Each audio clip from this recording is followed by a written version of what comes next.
This morning, the scripture reading is John 8, verses 31 through 47. Then Jesus said to the Jews who had believed in him, "If you continue in my word, you are truly my disciples, and you will know the truth, and the truth will make you free." They answered him, "We are descendants of Abraham and never been slaves to anyone. What do you mean by saying you will make you free?" Jesus answered him, then saying, "Truly, I will tell you, everyone who commits sin is a slave to sin. The slave does not have a permanent place in the household, and the son has a place. So if the Son makes you free, you will be free indeed. And know that you are descendants of Abraham. Yet you look for an opportunity to kill me, because there is no place in you for my word. I declare that I have seen in the Father's presence. As for you, you should do what you have heard from the Father." They answered him, "Abraham is our father." Jesus said to them, "If you were Abraham's children, you would be doing what Abraham did. But now you are trying to kill me, a man who has told you the truth that I heard from God. This is not what Abraham did. You are indeed doing what your father does." They said to him, "We are not illegitimate children. We have one Father, God himself." Jesus said to them, "If God were your Father, would you love me? For I came from God, and I am here now. I did not come on my own, but he sent me. Why do you not understand what I say? It is because you cannot accept my word. You are from your father, the devil, and you chose to do your father's desires. He was a murderer from the beginning and does not stand for the truth, because there is no truth in him. When he lies, he speaks according to his own nature, for he is a liar and the father of lies. But because I can tell the truth, you do not believe me. Which one of you convinced me of sin? If I tell you, why do you not believe me? Whoever is from God hears the words of God. The reason you do not hear them is that you are not from God." This morning we will hear from Pastor Randy Young, The Truth and Freedom. I just want to enjoy this moment for a few seconds.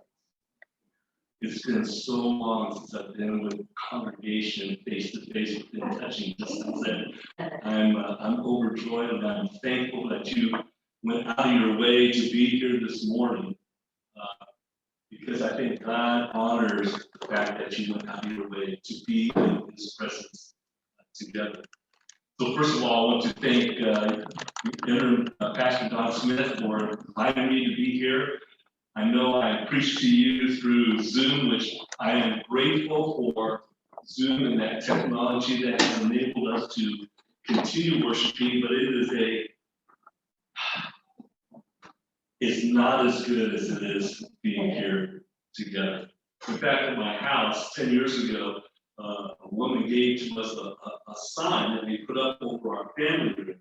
It says, "Together is a wonderful place to be." And that's what the incarnation is all about. Our faith is incarnational, meaning that God is with us.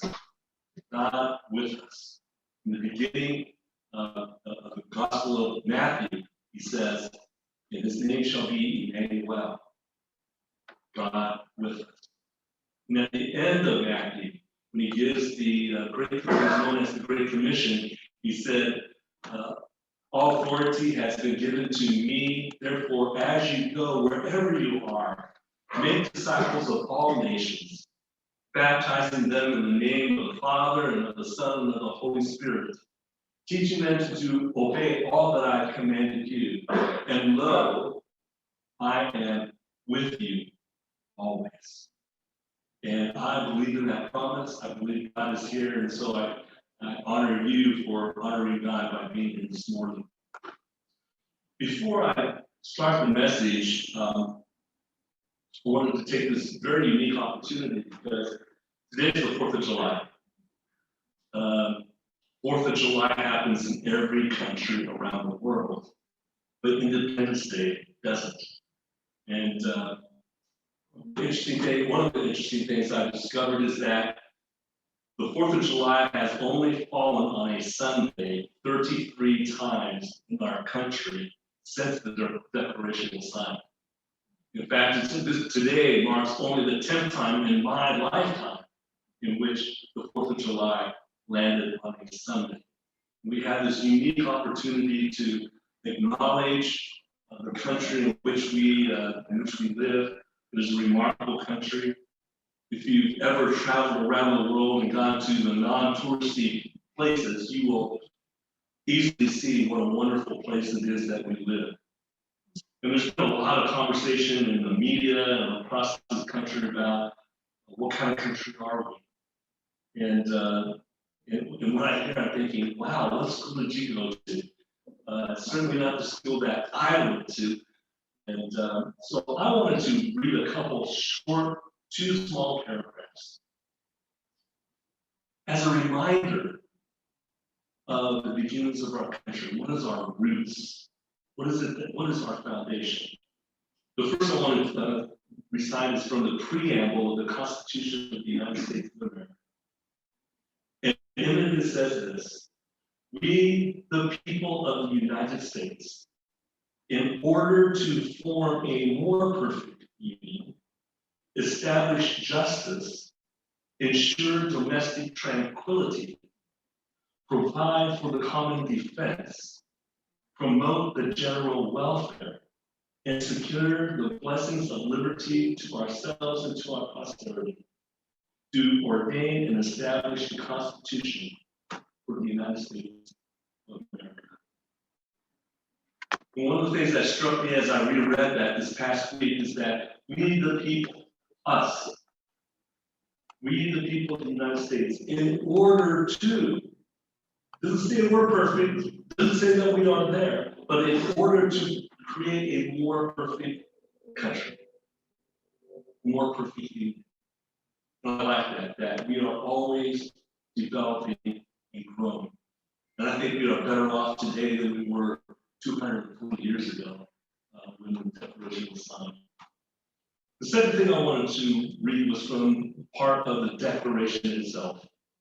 And it says this: we hold these truths to be self-evident, that all men are created equal, that they are endowed by their Creator with certain unalienable rights, that among these are life, liberty, and the pursuit of happiness, that to secure these rights, governments are instituted among men, deriving their just powers from the consent of the governed.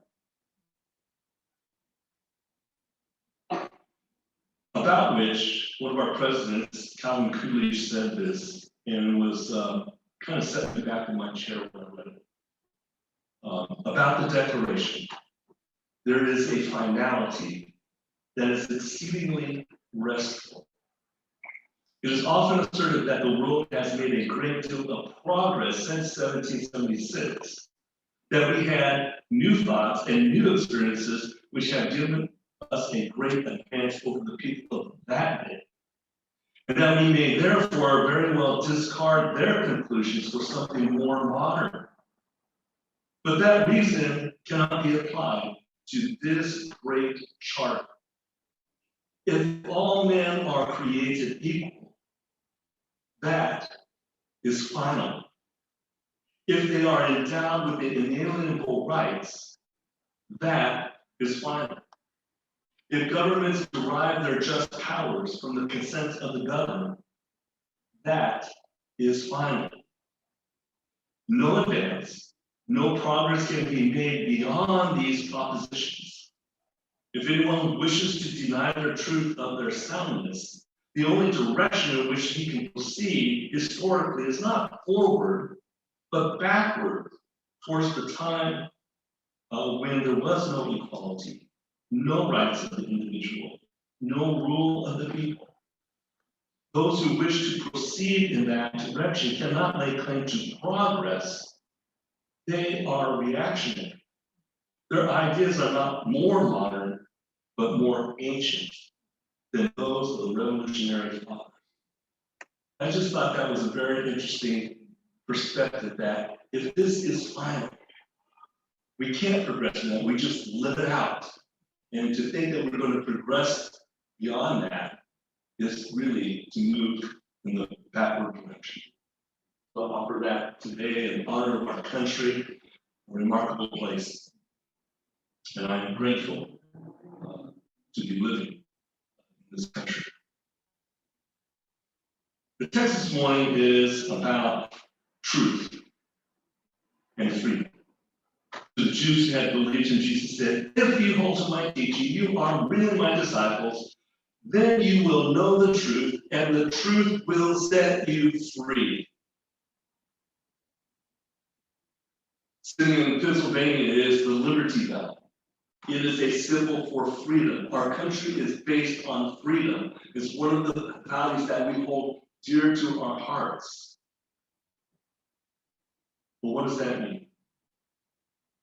What does Jesus mean when he says, you shall know the truth, and the truth shall set you free? I want to begin with a story. It's a Chinese story. I'm Chinese. There once was a farmer who owned just one horse, and a valuable horse it was. One day it ran away. Upon hearing this news, the villagers came to console him, saying, this is bad. The farmer responded, good news, bad news. Who's to say? Sometime later, the horse comes back, bringing with him a wild stallion. Upon hearing this news, his neighbors came to celebrate with him. They said, this is good. And the farmer responded, good news, bad news. Who is to say? The farmer gave the stallion to his son, who, in trying to tame it, is thrown and badly breaks his leg. Upon hearing this news, the neighbors came to console the farmer. This is bad. The farmer responded, good news, bad news. Who is to say? Shortly thereafter, the emperor's men came to conscript every able-bodied young man to fight a war. The farmer's son is spared because of his broken leg. So sorry for your bad news, said the concerned neighbor. Good news, bad news. Who is to say? Interesting that what could appear to be good news is quickly turned to bad news, and that which is bad news can quickly turn into good news, depending on your point of view, depending on what's going on in your life. We are for things if it is for us.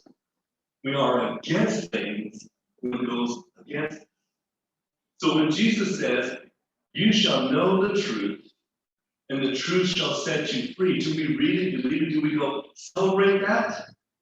Or do we go, not so sure about that? Let me just give you an example of that. My wife and I were watching an episode of Blue Bloods on television. And in this episode, one of the young men, his name is Joe Hill, he happens to be the son of the police commissioner, who's played by Tom Selleck. And he's undercover on loan by the NYPD, and he's on loan to the ATF, alcohol, tobacco, and firearms. And he's infiltrated this gang. He's trying to bust a arms gun sale. And he's linked up with this other man, and they're hiding out in a motel room, and all of a sudden the door bursts open, a man comes in with a gun, and he says, put your hands up. And they're there at gunpoint. One's on the floor. Joe Hill, who's the commissioner's son, is standing over here, and he says, which one of you are an undercover police agent? He's going, neither of us. Joe Hill said this. And the guy sitting on the floor goes, I'm not eating. And they said, he asked them a couple of questions to find out whether or not one of them is a police officer. And the man who's on the ground has a very nice police holster that police tend to use.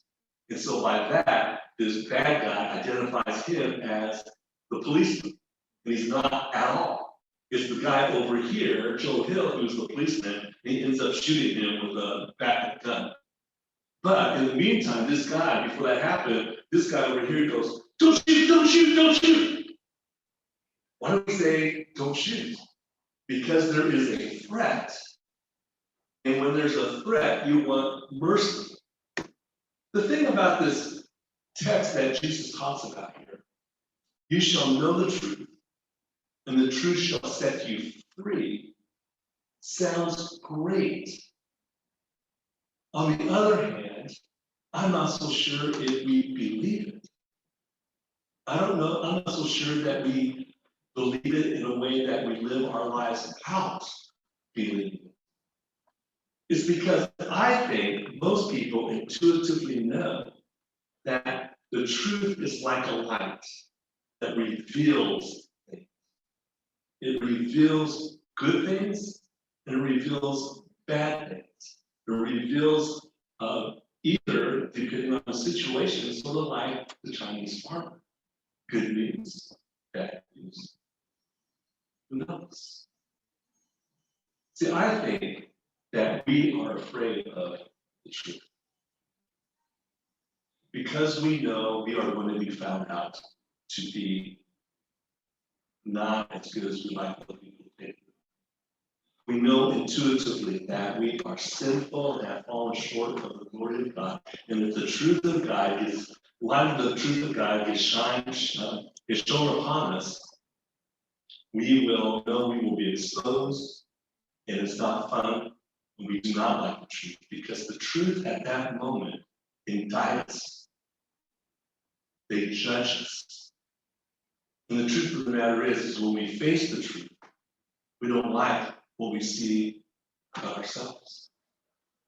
And so we walk around and we live our lives as if we are functional atheists. We say we believe in God, but then we live life as if God doesn't even exist. I had an interesting conversation on Friday with someone that I know very well. And she was saying that somehow we got into talking about the lockdown and face masks. And I will tell you that a week ago when I preached at a church in the park in Fremont, last week my hair was in cornrows. My hair was down below my shoulders. It was how I marked time of the lockdown. I wasn't going to cut my hair until the lockdown got lifted. So on Monday, June 14th, I'm saying at dinner to my family, because I can't wait tomorrow. I get to cut my hair after 16, 17 months. And one of the things you need to know is that at that dinner table was a young woman, 18-year-old Black woman who we took temporary foster care. She was pregnant. And her guardian, her great-grandmother died a couple of years ago. And then she moved in with her sister, and then things got pieces there. So we took her in. And so when we're at the dinner table, she's saying, you know what? You should get a mullet. You know what a mullet is? Mullet is when the hair is long down the back, but you kind of cut it short along the side. And I said, there's no way on God's green earth I'm going to wear a mullet. How many old Chinese guys with gray hair have you ever seen with a mullet? No, I'm not doing that. And then she's ragging on me for about 10 minutes. So finally, at the end of 10 minutes, she goes, what about cornrows? Over dinner, I go, wow, I have never had my hair this long ever before. I am never going to have my hair this long ever again. And so I go, well, why not? So that night she put my hair into cornrows.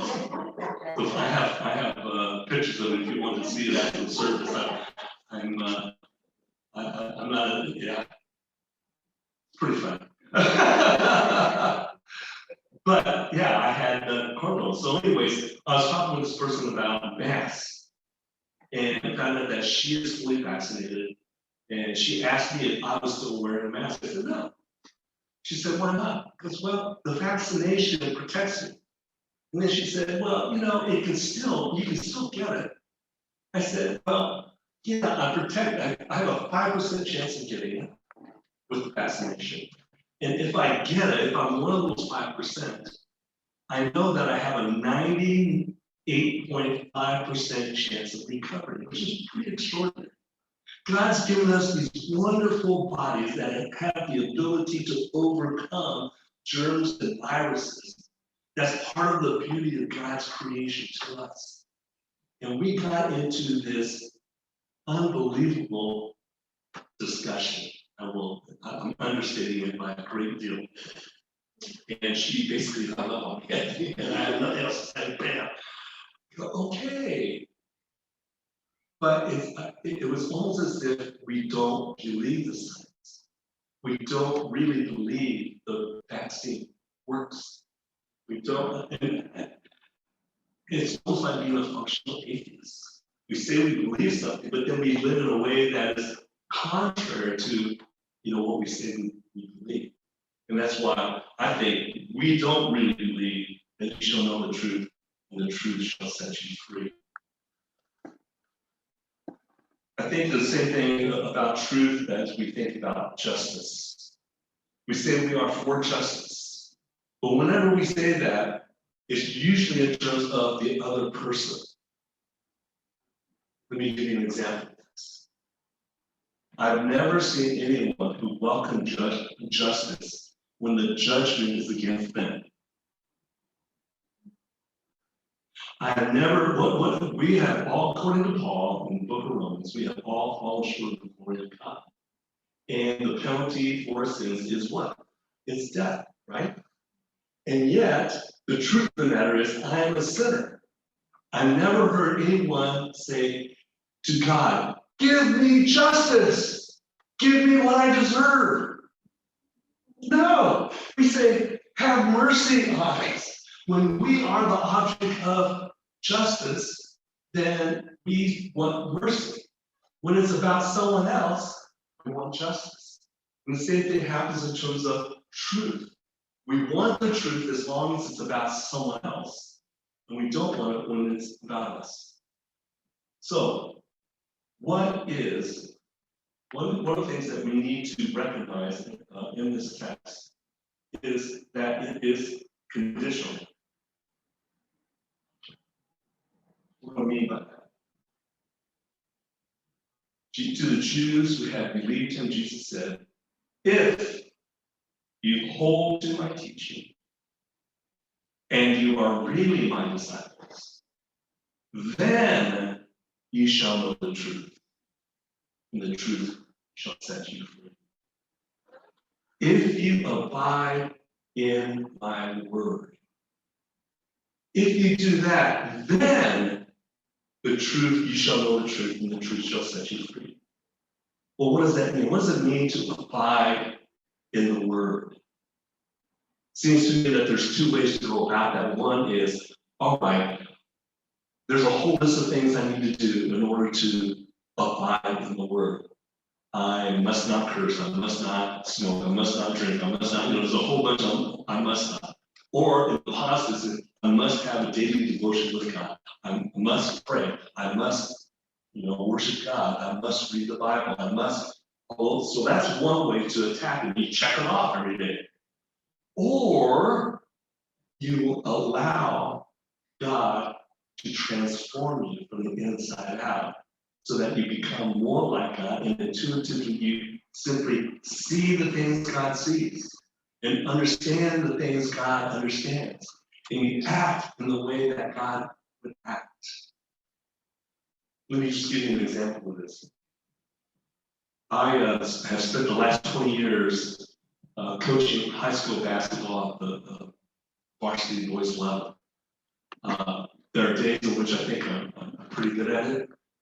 We took a team 4 years ago to the state championship, and that was just a lot of fun. We We came 5 points short of winning, but that's okay.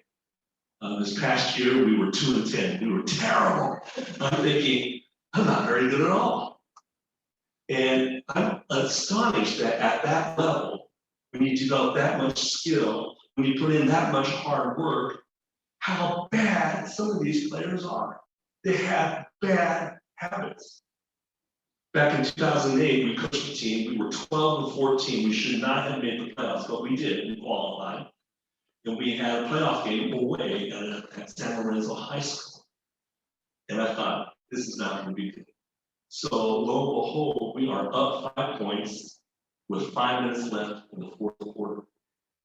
Then they put a full court press on it, pressured us. And then in the course of 5 minutes, we went from 5 up to 15 down. We lost by 15. That's a 20-point swing in 5 minutes. And every bad habit that we tried to take, train them not to do throughout the year showed itself. Because under pressure, we go to our habits. This last week, I've had my grandsons who are 6, 8, and 9. They are 40 months apart from top to bottom. They are busy. They are energetic. They are loud. I'm exhausted. We took them to the Six Flags Discovery Kingdom on Thursday. And the best part of my day there was going to the dolphin show. The dolphins are beautiful creatures. They are smart. They are athletic. They have these amazing abilities. What I found much more interesting was the trainer who would be on the side, on the deck, and they would be clapping their hands to the music. And then they would do things like this, and like that. Or they would do, and they would go, and they would do it. They were obedient. They were so well trained. I was quite taken by that. I thought I missed my calling. That maybe I should have been a dolphin trainer than a basketball coach. So on Friday, the next day, we had a game in the tournament, and the head coach was there. And I told him about my experience with the Dolphins. I said, I think I chose the wrong profession. I said, at least they listen to you. And they will do what you ask them to do, and they will do it well. So lo and behold, before the game started, after the pregame warm-up, he goes, all right, you are starting, and let's run rip, which is one of our plays. Does everyone know how to run rip? Yeah, we know how to do that. We walk onto the court, we get the tip, and we proceed not to run rip. 20 seconds! They can't remember for 20 seconds. It is a bad habit. And if you're to approach that, if I know that if I abide in God, it's a bunch of rules that I have to remember, it's going to be tough. But if we become disciplined and allow God to transform us, and we begin to live life from the inside out, of seeing things that God sees and understanding things that God understands, that we will act in the way that God acts, then following Jesus becomes very different. And if you abide in the Word of God, then you will know the truth, and the truth will set you free. It will free you from addictions, predilections, bad habits. It could be financial, it could be emotional, but most importantly, it's about spiritual. You shall know the truth. You are sinners, and the truth will set you free because we serve a merciful God.